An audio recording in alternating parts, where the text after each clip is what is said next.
Pemirsa, gugatan atas usia minimal Capres-Cawapres ke Mahkamah Konstitusi membuka peluang bagi Gibran Rakabuming Raka untuk maju dalam Pilpres 2024. Putra sulung Presiden Joko Widodo itu pun diperebutkan oleh Gerindra dan PDI Perjuangan untuk diusung menjadi Cawapres.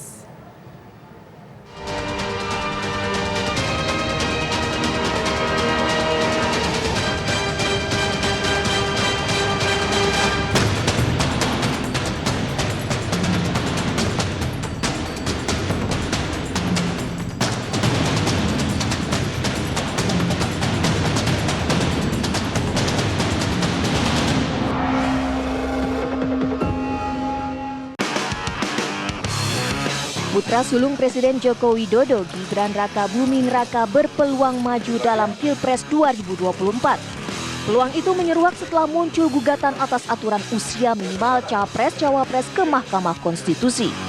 Gugatan diajukan oleh sejumlah elemen masyarakat termasuk Partai Solidaritas Indonesia.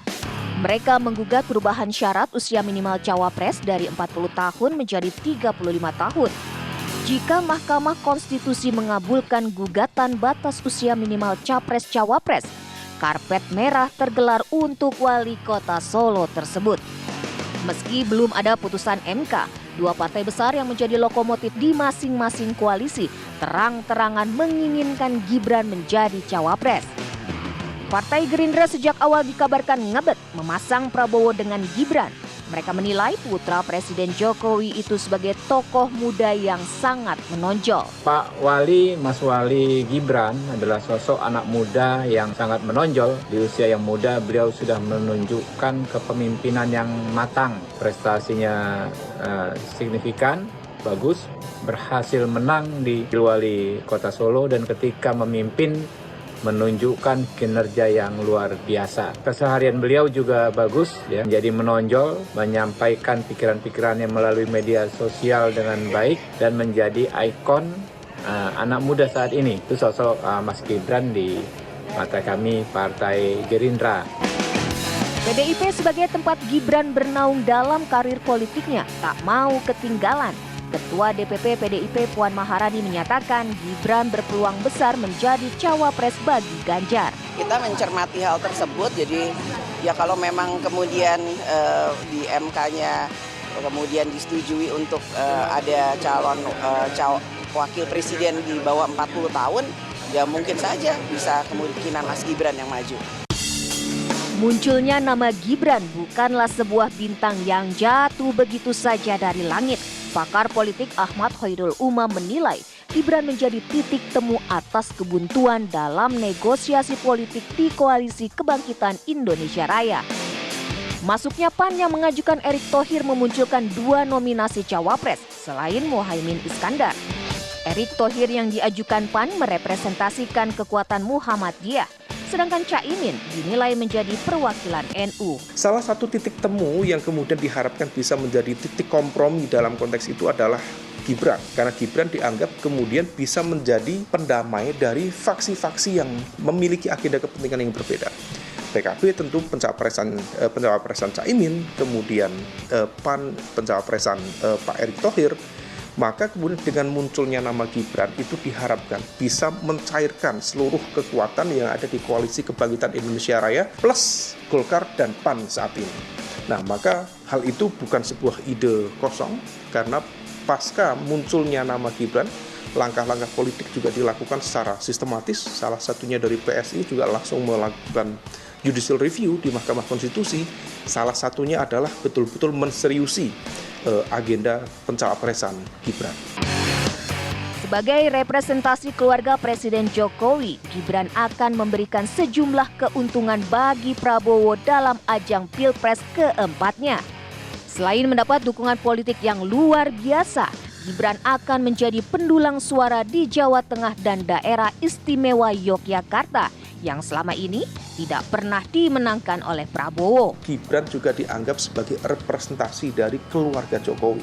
Karena bagaimanapun juga tentu kalau misal salah satu representasi dari keluarga Jokowi dipilih, maka besar kemungkinan seluruh struktur elemen kekuasaan akan memberikan dukungan supporting system kepada proses pemenangan dia. Di saat yang sama, itu menjadi penting bagi Prabowo kalau misal kemudian bisa meminang Gibran, maka Gibran bisa menjadi alat politik untuk memecah kekuatan politik merah yang sangat efektif di Jawa Tengah. Ingat, Jawa Tengah, Jogja dengan DPT sekitar 33 juta plus sekitar 3-4 juta ya di Yogyakarta, itu angka yang sangat signifikan dan selama berkali-kali pemilu itu didominasi oleh kekuatan merah. Pengaruh Gibran yang luar biasa tersebut terbaca dengan baik oleh PDIP. Mereka tak mau kecolongan dan bergerak cepat untuk mengamankan kadernya yang tengah naik daun. Namun, sebuah dilema akan dihadapi PDIP jika terpaksa menyandingkan Ganjar dengan Gibran. Mereka terancam kehilangan dukungan dari partai koalisinya, serta tidak mendapatkan tambahan basis pemilih. Kalau PDIP menggandengkan Pak Ganjar dengan Gibran, maka secara basis pemilih loyalnya relatif tidak mengalami perkembangan signifikan. Karena dua-duanya basisnya adalah Jawa Tengah, dua-duanya juga berada di kandang PDIP sendiri. Gibran berada di Solo Raya, let's say Solo, Sukoharjo, Boyolali, Wonogiri, dan lain sebagainya. Ceruknya sama, mesin politiknya sama. Pak Ganjar juga relatif sama di wilayah itu. Nah, kalau misal kemudian ditemukan, barangkali secara politik dalam konteks penentuan posisi cawapres, bisa saja seolah powerful mendapatkan restu dari Jokowi, mekanisme kekuasaan bisa digerakkan untuk memberikan dukungan kepada infrastruktur pemenangannya, tetapi dalam konteks basis ceruk pemilihnya relatif tidak mengalami perkembangan signifikan. Sejumlah lembaga survei dalam jajak pendapatnya menyatakan bahwa Gibran memiliki elektabilitas yang tinggi. LSI Denny JA dalam survei 1 hingga 16 Juli lalu menemukan data bahwa Gibran memiliki popularitas paling tinggi dibanding tokoh lainnya. Sedangkan dalam simulasi pasangan Capres-Cawapres, Gibran yang mendampingi Prabowo memberikan tambahan elektabilitas jauh di atas pasangan lainnya. Sedangkan berdasarkan survei indikator politik dalam rentang waktu 16 hingga 21 Juli lalu, pasangan Prabowo-Gibran memiliki elektabilitas lebih rendah dari Ganjar Erik. Meski begitu, angka itu cukup untuk membawa mereka lolos ke putaran kedua dengan asumsi ada 3 pasangan Capres-Cawapres.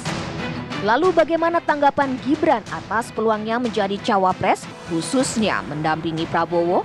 Selalu diisukan dengan pendampingnya Pak Prabowo. Makanya aja mbok isukan, ya. Aku kan ora tahu mengajukan diri, aku pengen jadi itu kan bisa kan pasti.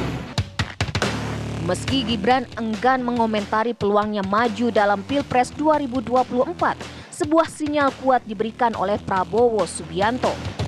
Ketum Partai Gerindra itu menyatakan usia bukan satu-satunya tolok ukur untuk menilai kapasitas seseorang. Selamat Riyadi waktu pimpin perjuangan umur 22 tahun.